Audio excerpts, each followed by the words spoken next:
Hello and welcome back to the channel. This is part 4 of the Fireblade RRR SP track bike build. You'll have to excuse the past couple of videos. I've got a bit of a cold at the moment, so I look rough, I look tired. That's because I am. But anyway, it's a new week. We'll crack back onto the bike and let's just recap where we're at. So just going to be a few odd jobs really today while we're waiting for the forks back and some other bits and pieces. We can crack on and get the exhaust fitted. Once the exhaust is fitted, we can put the radiator on, get the evotech rad guards fitted up. We can get the discs swapped over on the front wheel, so that's all sort of ready to go. Just sort of making sure everything is ready for when the rest of the parts turn up. We can get the little lock stops fitted. They just bolt in there and just reduce the steering lock a bit. You can kind of see that, so we can get that done. Take the standard steering damper off, get the Olin steering damper on there. Just lots of little odds and ends, just while we're waiting for the forks back. And then once the forks come back, obviously we can then get the handlebars on, sort out the brake lines and all that sort of good stuff. What is quite cool on these is actually how big the air inlet through the frame is. I'd say that's like quite a bit bigger and nicer design than a lot of other bikes that you see. You can see it all the way through to the front there. Nice straight shot. And a big entry into the airbox as well. So high speed air comes in the front, and then as it gets bigger coming towards the airbox, the idea is that the high velocity air slows down. And basically when you take high velocity air and slow it down, it then becomes high pressure air. So lower velocity, higher pressure, which is good for getting more air into the engine. Time to get this exhaust unpacked. Nice carbon bracket for the silencer there. There's also a bag of bits that comes with it.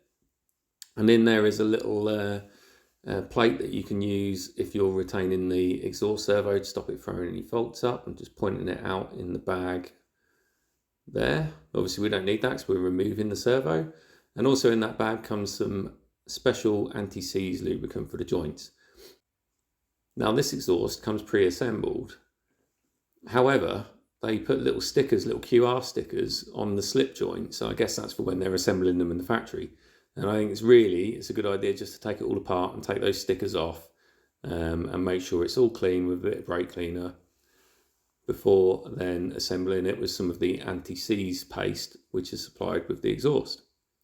So with that all taken apart, we can then bolt the main manifold sections on. It's quite nice how they do this with these Fireblade systems. They've got that sort of main top section, and then the spring split is sort of vertical, which makes it kind of easier taking things on and off with the radiator or with the oil cooler in the way.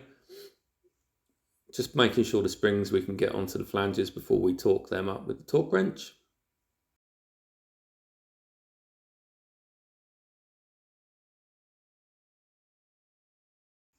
And with them all torqued up, we can start looking at putting the headers on, and again pulling the slip joints apart, taking those stickers off, giving them a wipe and putting some of the anti-seize lubricant on the joints.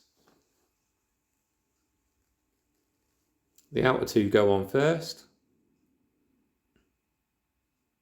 Pop the springs on, and then we'll get the inner two. Again, we've got to do the same thing with the slip joints. Just taking the stickers off and the anti-seize. Pop them back together.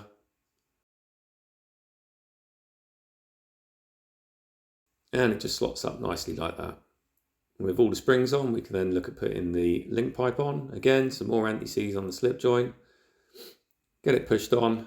Quick pop around the other side to put the springs on, joining it to the headers. And then give it all a bit of a wiggle. Make sure everything's lined up right, and then do up the mid-mounting bolt. With that done, we can now move on to the oil cooler and the radiator. You can see I'm just putting some heat shielding on there, which we'll talk about in a minute.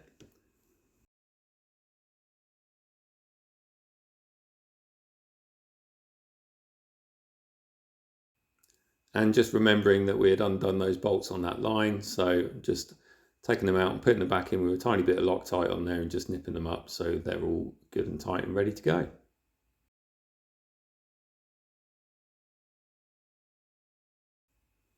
Now onto the radiator. We've got our evotech rad guard installed. Just connecting that back up, slotting it all back into place, sorting out where it bolts up to the oil cooler.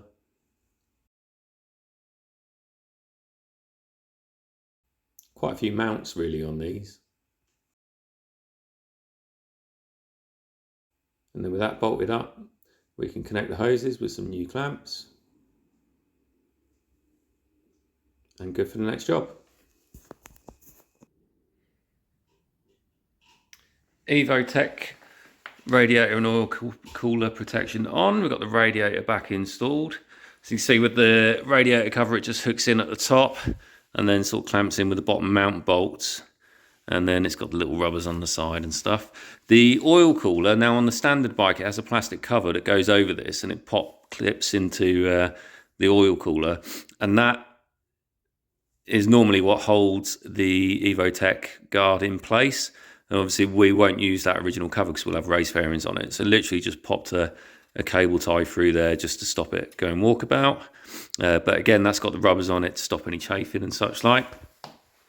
See, the headers are on. You can see how they spring up there and how they split. It kind of makes it easier for removal in future.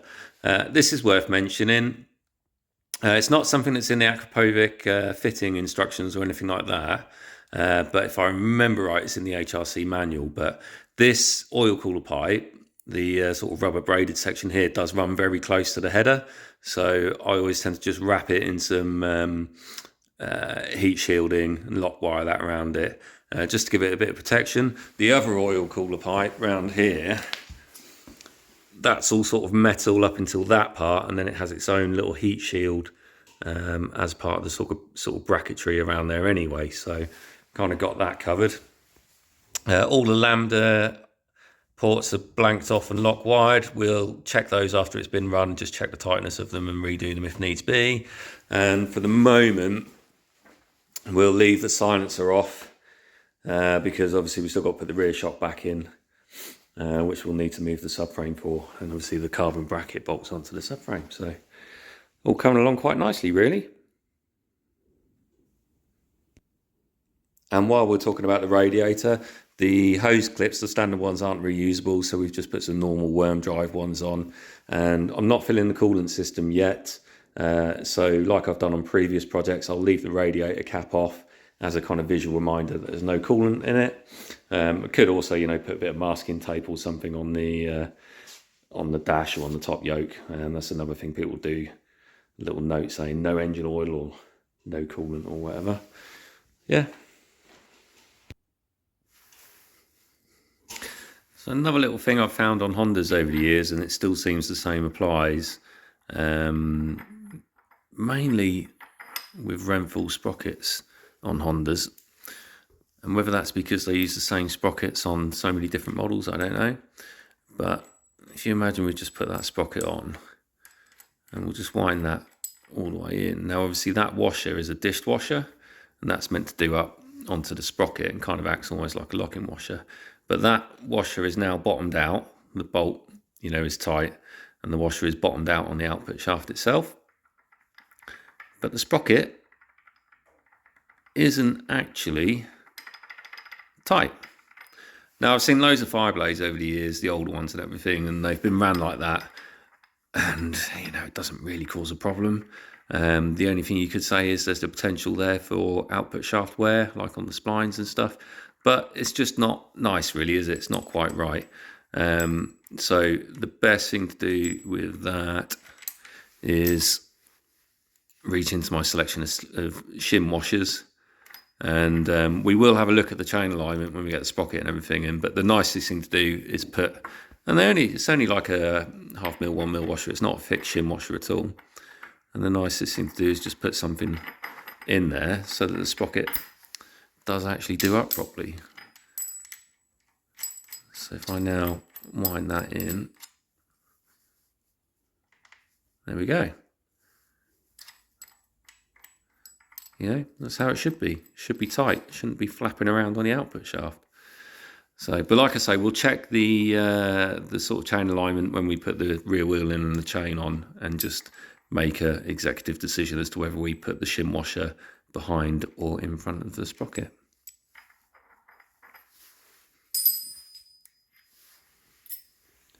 Let's get these captive wheel spacers fitted while the wheels are out. Just making sure there's a bit of grease, or the appropriate type of grease, on the lip of the seal before popping them in. So that's the rear one done, that can go to one side. We'll get the front one sorted. Same again, the spacers are all marked and which side they go in. Just checking that there's a bit of lube on the seal, pop them in, and now we can move on to fitting the new Motor Master discs. So just evenly cracking off all the bolts and spinning them out. Then we'll get the new disc out. A little spot of medium strength Loctite on all the bolts. Spin them all back in a nice crisscross even pattern, and then finishing off with a torque wrench, just double checking them all as we go. One other thing, although the discs are new, obviously they do have coatings put on them to make sure they don't go rusty or anything in storage. So you'll see there, I just wiped over the disc surface with some brake cleaner and some tissue. And let's just doing the other side, fitting the speed ring, and we'll wipe that disc down as well. And that's ready to fit. Now we can move on to sorting out the chain. So we've dropped the rear wheel in. I've chamfered the rear pads slightly just to make the rear wheel drop in easier. I'm just looking here at the sort of alignment of the front sprocket with the shim that we spoke about earlier. And then we can get the chain out, lay it over, and sort of decide where we want to run the chain length. Now the rider who's riding this is quite an aggressive rider, so we kind of decided to run a longer wheelbase to try and keep the bike nice and calm for him. Just get the adjustment somewhere near before we then sort out putting the rivet link on.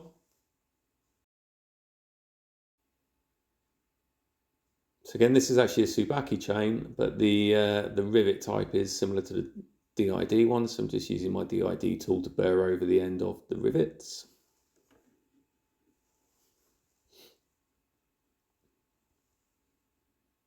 And with that done, I can tighten up the front sprocket nut and then sort out the rear wheel alignment and the chain adjustment.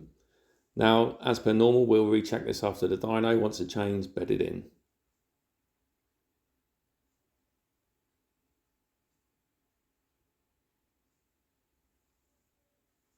And with the chain all sorted, we can put the front sprocket cover back on and properly fit the gear change arm.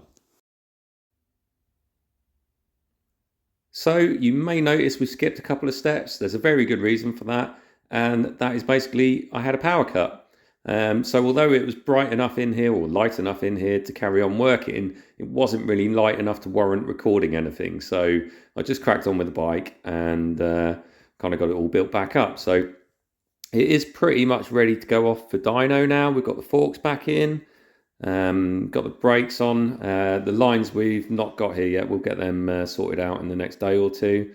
But I thought this would be a good place to leave the video, just run through what we've got. Obviously the forks back in, they've had the 130mm travel mod. We've got the spider bars and everything on. We've got one of my nice little handy brackets there for the brake reservoir. We've got the Hell thumb brake on. It's all a little bit cozy on here, and the remote adjuster. Just waiting to sort out a few little bits and pieces on that. Again, we'll need to put the brake reservoir probably up here somewhere, the little one. So that's kind of all ready to go.